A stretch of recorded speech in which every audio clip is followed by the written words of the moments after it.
श्रावण महिना सुरू झालेला आहे आणि श्रावणामध्ये मातृत्व, श्रद्धा आणि बालरक्षणाची एक सुंदर परंपरा जोपासली जाते. श्रावण महिना म्हटला की डोळ्यासमोर येते ते हिरवाईने नटलेली सृष्टी, पावसाच्या सरी, देवाची पूजा, व्रतवैकल्य आणि घराघरातून दरवळणारा भक्तीचा सुगंध. महाराष्ट्राच्या या समृद्ध सांस्कृतिक परंपरेमध्ये श्रावणामध्ये जिवती पूजेला एक वेगळं आणि भावनिक स्थान आहे. जिवती पूजा म्हणजे केवळ एखाद्या देवीची आराधना नाही, तर ती आपल्या लेकरा बाळांच्या आरोग्यासाठी, दीर्घायुष्यासाठी आणि सुखी जीवनासाठी आईच्या मनातून निघालेली प्रार्थना आहे. या जिवतीला जिवंतिका देवी असंही म्हटलं जातं. लोकपरंपरेमध्ये तिला बालकांचे रक्षण करणारी देवी मानली जाते.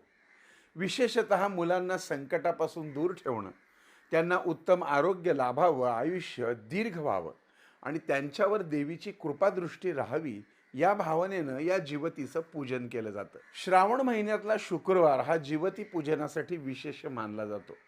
महाराष्ट्रातल्या अनेक कुटुंबामध्ये श्रावणातल्या प्रत्येक शुक्रवारी जिवतीचं पूजन करण्याची परंपरा आहे. काही घरांमध्ये श्रावणातल्या प्रत्येक शुक्रवारी पूजा केली जाते, तर काही कुटुंबांमध्ये घराण्याच्या परंपरेनुसार एखाद्या विशिष्ट शुक्रवारी मुख्य पूजा केली जाते, तर काही ठिकाणी दररोज देखील पूजा केली जाते. त्यामुळे जिवती पूजेची पद्धत आणि दिवस यामध्ये प्रदेश, कुळाचार आणि घराण्यामध्ये थोडाफार फरक आढळतो. तुमच्याकडे कशा पद्धतीची जिवती पूजन करतात ते कमेंटमध्ये जरूर लिहून मला सांगा. आणि जर तुम्ही नव्यानंच जिवती पूजन करणार असाल, तुम्हाला जर पूर्वी ही प्रथा माहीत नसेल, तर तुम्ही दर शुक्रवार ते दर शुक्रवारी पूजा केली तरी चालेल, रोज नाही केली तरी चालेल. काय करायचं आहे की शुक्रवारी सकाळी घराची स्वच्छता करायची. देवघर ज्या ठिकाणी आहे त्या ठिकाणी आपल्याला जिवतीचं पूजन करायचं आहे. जिवती मातेचं पारंपरिक चित्र भिंतीवर लावलं जातं किंवा पाटावर ठेवलं जातं.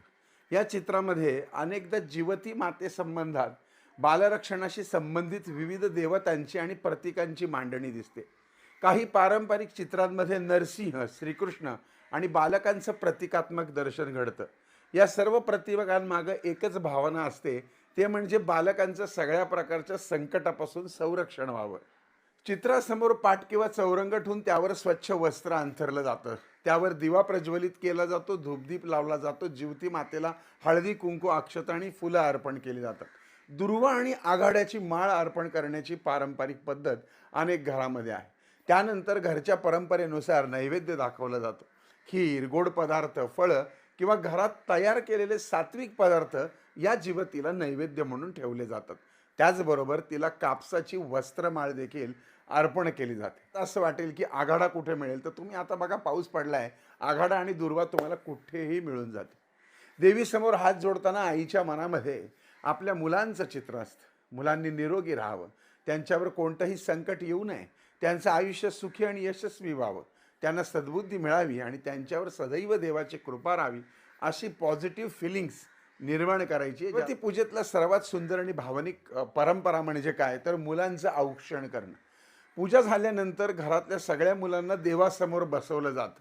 त्यांच्या कपाळाला कुंकू किंवा गंध लावलं जातं आणि दिव्यानं त्यांना औक्षण केलं जातं. नॉर्मल दिवा, कणकेचा वगैरे नाही.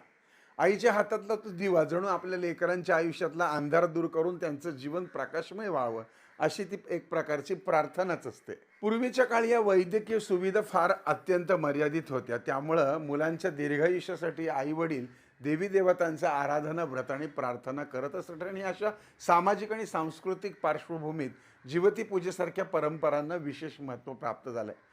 आज विज्ञान जरी खूप पुढं गेलं असलं, वैद्यकीय विज्ञान जरी पुढं गेलं असलं, तरीसुद्धा डॉक्टरसुद्धा शेवटी म्हणते की आता देवाच्या हातामध्ये आहे. तसंच आईच्या मनात सुद्धा आपल्या मुलांसाठीची काळजी आणि प्रेम हे काहीही झालं तरी बदलणार नाही ना, बदललेलं आहे. म्हणून आजही जिवती पूजेची परंपरा अनेक घरांमध्ये श्रद्धेने जपली जाते. तुम्ही देखील हे पूजन, तुम्ही जिवतीचा फोटो कुठेही मिळतो, दुकानातही मिळेल तुम्हाला, किंवा तुम्ही इंटरनेटच्या माध्यमातून त्याची प्रिंट काढू शकता आणि एखाद्या पुष्ठ्यावरती चिकटून तुमच्या घरात, मला मगाशी सांगितली त्या पद्धतीने तुम्ही लावू शकता. भारतीय संस्कृतीमध्ये अनेक वनस्पतींना महत्त्व आहे. त्याला सांस्कृतिक महत्त्व पण देण्यात आलं आहे. निसर्गातल्या वनस्पतींचा धार्मिक विधीमध्ये केलेला वापर आपल्या पूर्वजांनी निसर्गाशी जोडलेलं नातं दर्शवतो.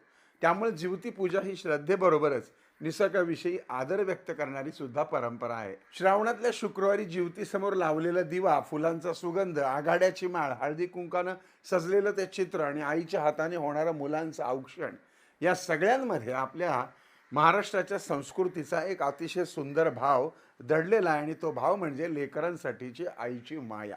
त्यामुळं या शुक्रवारी तसंच पुढच्या असे एकूण श्रावणात जे 4 शुक्रवार आहेत, त्या प्रत्येक शुक्रवारी आपल्याला ह्या जिवतीचं पूजन करायचे. दुर्वा आघाडांची माळ त्याला व्हायची, कापसाची माळ व्हायची, लाह्यांची माळ त्याला व्हायची, दिवा उदबत्ती दाखवून त्याला गोडाधोडाचा नैवेद्य दाखवून माझ्या लेकराला सुखी आणि निरोगी ठेव आणि दीर्घायुष्य दे अशी प्रार्थना त्या जिवतीकडे करायची आहे. आपल्याला स्क्रीनवर मगाशी मी चित्र दाखवतो आणि आताही दाखवतो, हेच आहे जिवतीचं चित्र. हे तुम्हाला गुगलच्या माध्यमातूनही मिळेल आणि कोणत्याही दुकानामध्ये तुम्हाला हे चित्र मिळेल. म्हणूनच जिवती पूजा ही श्रावणातली पूजा नाही, तर ती आईच्या प्रेमाची आणि बालरक्षणाच्या भावनेची पूजा आहे. पुढच्या भागामध्ये आपण पाहूयात नागपंचमीविषयी सविस्तर माहिती. तोपर्यंत तुमचे आनंद पिंपळकरचा तुम्हाला जय साईराम. आणि तुम्हाला माहिती आहे काय करायचे, की ही संस्कृती जास्तीत जास्त आपल्याला पसरवायची आणि त्यासाठी हा व्हिडिओ लाईक, सबस्क्राईब करायचा आणि बेल आयकॉनला क्लिक करायचा आहे.